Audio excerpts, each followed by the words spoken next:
Petroleum की prices पूरी दुनिया में अब कम हो रही हैं और ईरान अमेरिका मुआहदे के बाद ये तेजी से नीचे की तरफ जा रही हैं। अब ये वक्त आ गया है कि पाकिस्तान में पेट्रोलियम प्राइसेस को 225 रुपए पे आना चाहिए। ये जो 10-20 रुपए की कमी है, इससे कुछ भी नहीं होगा। पाकिस्तान की मईशत भी तबाह हो रही है और गरीब मिडिल क्लास आदमी, तालिब इल्म, मजदूर, किसान, बाइकिया का काम करने वाले, ये सब परेशान हैं।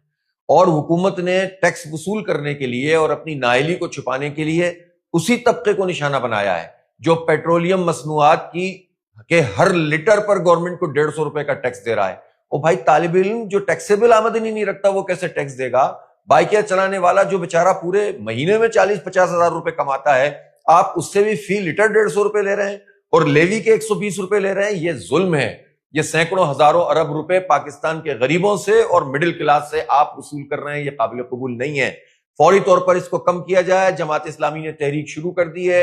जुमे को 19 तारीख को पूरे पाकिस्तान के तमाम जिले हेडक्वार्टर्स पर भरपूर एहतजाज किया जाएगा और अगर हुकूमत पीछे नहीं हटेगी तो मैं इंशाअल्लाह चारों सूबों के हेडक्वार्टर्स पर तवील धरनों का ऐलान करूंगा, इसलिए कि अब मेक और ब्रेक का वक्त है। ये कोई बात नहीं है कि आप सारा अपनी नाअहली, अपनी करप्शन, अपनी लूटमार, अपनी अय्याशियां जारी रखें और गरीबों के ऊपर और मिडिल क्लास के ऊपर बोझ डालें।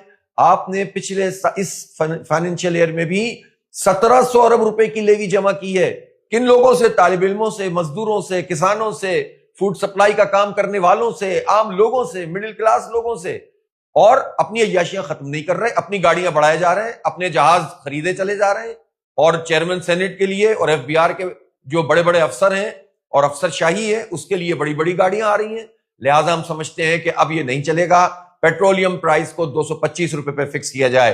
इन हालात में बिजली और गैस की कीमत भी कम होनी चाहिए।